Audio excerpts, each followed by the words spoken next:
कल्पना करें, आप सुबह उठते हैं और आपके दिमाग में एक विचार आता है, आज का दिन खराब होने वाला है। बस ये एक विचार आपका मूड खराब कर देता है। आप तनाव में आ जाते हैं और पूरा दिन उसी नकारात्मकता के साथ गुजर जाता है। लेकिन जोसेफ गोएन कहते हैं, रुकिए, यह विचार सच नहीं है, यह सिर्फ एक विचार है। इस किताब का मूल विचार यह है कि हमारा सोचना ही हमारे दुख का मुख्य कारण है, न कि वे परिस्थितियां जो हमें लगता है कि हमें परेशान कर रही हैं। यह किताब एक साधारण लेकिन शक्तिशाली दर्शन देती है। अपने हर विचार पर विश्वास मत करो।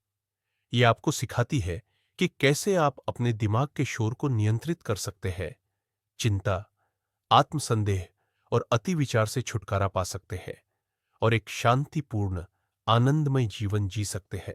सबसे पहले जोसेफ विचारों और सोच के बीच का अंतर समझाते हैं।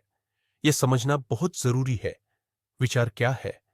ये वे अचानक विचार है जो आपके दिमाग में आते हैं, जैसे मुझे यह काम पूरा करना है या मैं पर्याप्त नहीं हूं। यह एक स्वाभाविक प्रक्रिया है, जैसे बादल आकाश में आते जाते हैं। सोच क्या है? यह तब होता है जब आप इन विचारों को पकड़ डचकर उनके साथ खेलना शुरू कर देते हैं। जैसे, ओ नहीं, अगर मैं यह काम नहीं कर पाया तो बॉस नाराज होगा, प्रमोशन नहीं मिलेगा और मैं असफल हो जाऊंगा। यह सोच ही आपको तनाव, चिंता या दुख देती है। सोचिए, आप एक फिल्म देख रहे हैं और एक डरावना दृश्य आता है। आपका दिल धड़कने लगता है, लेकिन आप जानते हैं कि यह असली नहीं है। विचार भी ऐसे ही है, वे बस एक फिल्म का दृश्य है, लेकिन जब हम उन पर प्रतिक्रिया करते हैं, तब हम वास्तव में डर जाते हैं। जोसेफ कहते हैं, फिल्म को फिल्म ही रहने दो, अति विचार मत करो। जोसेफ का एक साहसिक दावा है, दर्द से बचा नहीं जा सकता, लेकिन दुख वैकल्पिक है। इसका मतलब है कि जीवन में दर्द तो आएगा, नौकरी का नुकसान, दिल टूटना, असफलता, लेकिन यह दर्द तब दुख में बदलता है जब हम इसके बारे में अति विचार करते हैं। एक छोटी कहानी। एक बार एक युवा विद्वान एक गुरु के पास गया और बोला, मुझे ज्ञान दो। गुरु ने कहा, पहले अपना प्याला खाली करो। विद्वान का प्याला इतना भरा था कि नया ज्ञान उसमें आ ही नहीं सकता था। जोसेफ भी यही कहते हैं कि हमारा दिमाग भी अति विचार से भरा होता है। अगर हम अपने विचारों को गंभीरता से लेना बंद कर दे, तो हमारा दिमाग खाली हो जाएगा और हमें शांति, प्रेम और आनंद का अनुभव होगा। अब सवाल यह है कि अगर सोच ही समस्या है, तो इसे कैसे रोका जाए? जोसेफ इसके लिए एक अवधारणा देते हैं, गैर सोच अवस्था या प्रवाह अवस्था। यह वह स्थिति है जब आप अपने काम में इतने डूबे होते हैं कि समय का पता ही नहीं चलता। जैसे जब आप नाच रहे होते हैं, चित्र बना रहे होते हैं या अपनी पसंदीदा किताब प्यारेच रहे होते हैं। जब भी आप नकारात्मक भावनाएं जैसे चिंता या तनाव महसूस करें, ध्यान दें कि आप किसी विचार के साथ अति विचार कर रहे हैं। बस ये जान लेना ही आधी लड़ाई जीत लेता है। विचारों को जाने दें, उन्हें आंखें नहीं, उनसे बहस न करें। जैसे बादल आते हैं और चले जाते हैं, वैसे ही विचारों को आने जाने दें। अपनी अंतर्ज्ञान पर भरोसा करें। जब आप सोच कम करते हैं, तो आपका अंतर्ज्ञान व आंतरिक भावना आपको मार्गदर्शन करता है। यह आपको बिना अति विचार के सही निर्णय लेने में मदद करता है। सोचिए, आपको एक नौकरी का प्रस्ताव मिला, लेकिन आप सोच रहे हैं, यह लूं तो क्या होगा, वह लूं तो क्या होगा।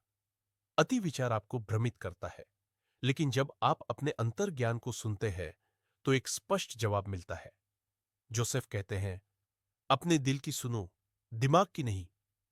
इस किताब को पढ़ने के बाद आप क्या हासिल कर सकते हैं? चिंता और तनाव कम होगा। जब आप हर विचार को गंभीरता से लेना बंद कर देंगे, तो आपका दिमाग एक शांत समुद्र बन जाएगा, जिसमें तूफान नहीं आएगा।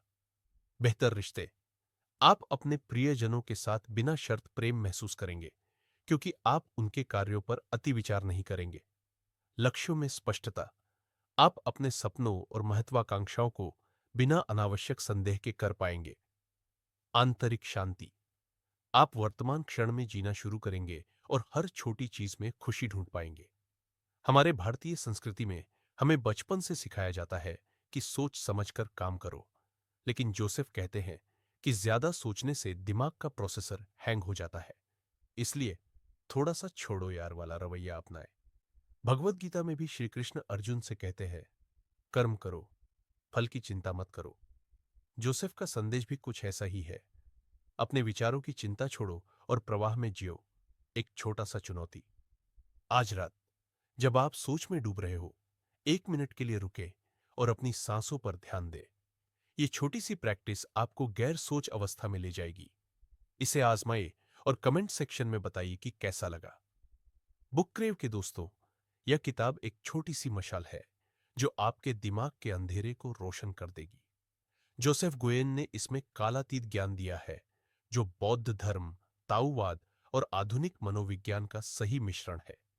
यह किताब आपको सिखाती है कि आप अपने विचारों के गुलाम नहीं, बल्कि उनके मालिक बन सकते हैं। तो अगर आप अति विचार से परेशान हैं, चिंता से जूझ रहे हैं या बस एक शांतिपूर्ण जिंदगी जीना चाहते हैं, तो don't believe everything you think आपके लिए जरूर पढ़ने लायक है। इसे पढ़ें, अपने दोस्तों के साथ साझा करें और बुक क्रिफ के इस एपिसोड को लाइक, शेयर और सब्सक्राइब करें। जोसेफ कहते हैं, एक भीड़ भाड़ वाला दिमाग शांतिपूर्ण दिल के लिए कोई जगह नहीं छोड़ता। तो चलो अपने दिमाग का कचरा साफ करें और अपने दिल को खुशी से भर दें। कमेंट करें, आपका सबसे बड़ा अतिविचार वाला पल क्या था और क्या आप इस किताब को पढ़ने की कोशिश करेंगे। अगले एपिसोड में मिलते हैं। तब तक किताबों की लालसा बरकरार रखें।